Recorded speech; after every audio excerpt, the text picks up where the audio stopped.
Mwah, ha, ha, ha, ha. Hello and welcome to Game On, the show that laughs in the face of crime. Ha, ha, ha, ha, ha, ha. Unless it's happening to us, in which case we're decidedly unimpressed. Devastating sometimes. Coming up this week. No, no, no, no, no, no, no, no, no, no, no, no, no, no, no, Batman. No, no, no, no, no, no, no, no, no, no, no, no, no, no, no, Battlefield. No, no, no, no, no, no, no, no, no, no, no, no, no, no, no, model. No, no, no, no, no, no, no, no, no, no, no, no, no, no, no, indie. That wasn't annoying at all. No. It's quite tough on the old throat. this time in the morning. The bat throat. Ooh. First up, in case you missed it, this week has seen the release of one of the year's biggest titles, particularly for fans of black rubber and capes. It is, of course, Batman Arkham City, but before we tell you what we thought of the game itself, we thought we'd have a chat with some Rocksteady bigwigs. In their thrones.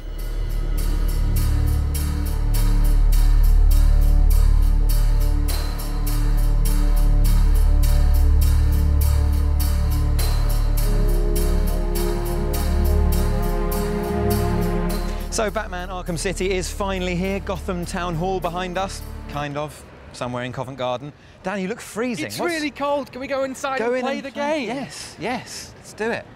Chill out. Well, don't. How does it feel, Wayne, to stand on the very stones that ran with your parents' blood?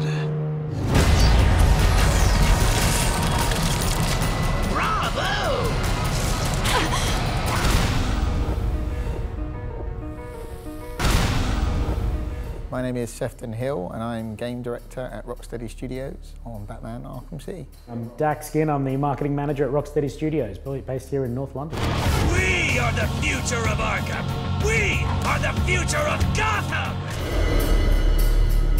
We focused on a number of main things. I mean, the first thing that we really wanted to do was take Batman into Gotham City, into his spiritual home. So that was kind of the one of the main things we were focusing on. I find it hard to sort of see past Joker because he's so charismatic and so funny. I hope you're doing your best here, Bat. Because I've just had a horrible thought. We could both actually die here tonight. That is so tough. I mean, we've got Joker, we've got Harley Quinn, we've got Riddler, Two-Face, Penguin, Solomon Grundy, Mr. Freeze, Hugo Strange. I mean, it's a huge cast. Out of them all, I'm going to go with Riddler. Riddler's my man. Or you will know that the Riddler is better than you.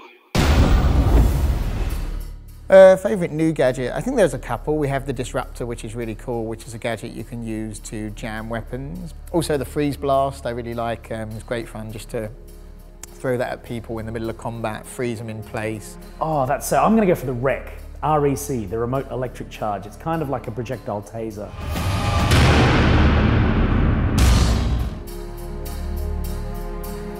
Arkham World, Arkham Universe. I mean, we're discussing where to go next. One of the great things about a game being so well received is it gives you more options for what you can do next. I think there's more stories that we could tell, definitely. I mean, that's the brilliant thing about Batman, that he has stood the test of time. There's so many creative visionaries who have interpreted and reinterpreted not just him, but also the supervillains that he goes up against. To save the world.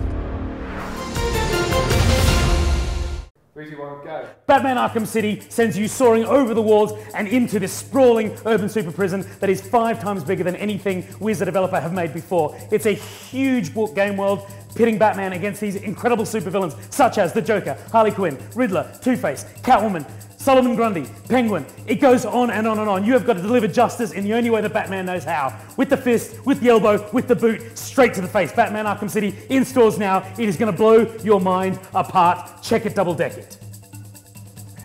I don't know where that came from. Or does that outfit help bury your feelings, hiding your true self? So, keeping with all things Batman, let us now commence with the Game On review. Is that good enough? I think so. It's grand. Why do you work alone, Batman? First things first, in a nutshell, this game is phenomenal. We could probably end the review there, but our boss wants us to go into a bit more detail, so here we go.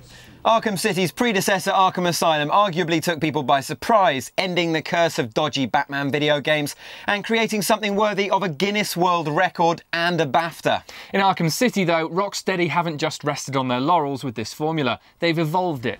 City feels like the much bigger, smarter and all-round better brother of the first game, which was no easy feat to achieve. Sibling rivalry, as well as having the potential to ruin families, it can also create excellent video games. Who'da thunk it?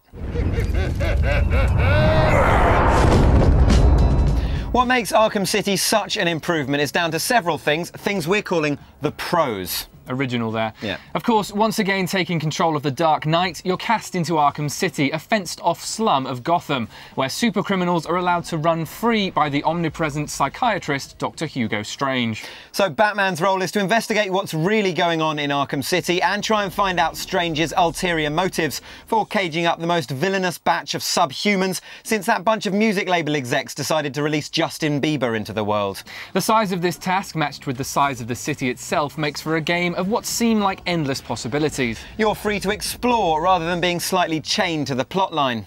You could spend hours simply gliding around the city to see its sights, let alone pursuing the side missions. Which adds several other levels to the game, not to mention replay value. The Riddler is back with his challenges, just a few this time, or 420 to be exact. And with the ability to mark each and every one on your map when you find it, even if you can't get to the trophy, you can always come back later when you've solved the mystery.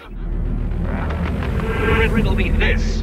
Edward Nygma isn't the only one making you swing around the city and get sidetracked. Everyone's favourite knife-wielding psychopath, Victor Zsasz, has a series of challenges involving prank calls. And a whole motley crew of criminals have you grappling left, right and centre. Of course, generally speaking, most pros are matched with some cons, and in this case the only negative thing we could see was a slight level of concern that we'd miss something out. We like to call it greedy gaming.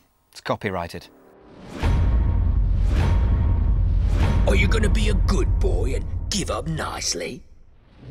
Such a large scale led Rocksteady to include a long roster of bad guys. Long roster, yeah. Familiar faces from the previous game, of course, like the Joker, Harley Quinn and Poison Ivy, are joined by the likes of classic cads Mr. Freeze and the Penguin, but also lesser-known enemies of Bats like Solomon Grundy and Deadshot. There's been some criticism of the number of notable characters, leading to fleeting amounts of screen time for big names, but we didn't think this seemed to be a problem. Instead, what we thought was remarkable was the interactions between the baddies and Batman. The rival gangs of Two-Face, Penguin and Joker going at each other in the streets, and each supervillain trying to be the most despicable in all of Arkham was a nice touch. And having the Dark Knight occasionally have to negotiate with or even help out certain enemies made for a much more interesting dynamic than just Batman versus evil. A grey area, if you will, a blurred line that goes beyond good and evil to demonstrate that the world is much more complex than all that. That was deep, Dan. I also enjoyed kicking thugs in the face. What's wrong with you, B-Man? Staying on the topic of new characters, introducing Catwoman was a stroke of genius from Rocksteady. I get it. What? Stroke like a cat. I didn't actually mean that. I thought you might have made it up, actually. You didn't even pause for thought. Wow, that's a weird face that you do when you do that.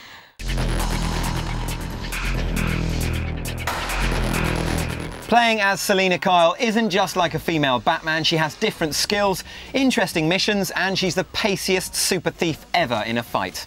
But enough about Catwoman. I'm feline like we may be straying away from the point. Seriously, can we stop the cat puns? Yeah, probably. Most of them were kitty litter anyway. That's a new low. That is a new low. Batman himself is supported by a quite heavy utility belt's worth of new gadgets, and of course his trusty butler, Alfred Pennyworth, who features much more prominently than in Arkham Asylum. There are also things like smoke pellets to distract your foe in a gunfight, an electric charge gun which has multiple uses, and the usual batarangs, grapple and explosive gel. I'm sorry? Explosive gel. Use it in my hair. Yeah. There are new combat moves as well that make fighting a large gang of goons a truly rewarding experience. Detective mode, allowing you to search for enemies and alternative routes through a building, makes a welcome return. However, we possibly relied on it too much in our playthrough. Which seemed inevitable with the scale of Arkham and its dark, brooding nature, not to mention the influx of gun-wielding gangs. We were just watching our own backs, really, but it possibly hindered the flow and the pace of the game a little. Just a smidge. Just a little smidgen. Soupçon. This place is dangerous. I like it. All in all, Batman Arkham City isn't just a game. It's a piece of modern culture that should be treasured, actually. Fair enough, yeah. For people who are Batman fans already, you will love this game. For people who've never even paid attention to The Dark Knight, you will love this game too. Because it's a great game. It is about as close as you can come to actually being Batman. Actually, I think this is. Wow. Wow. That is... You look ridiculous. I'm not ridiculous. I'm the hero Gotham deserves, but not the one it needs right now. Or the one it wants, I imagine. Looking like that.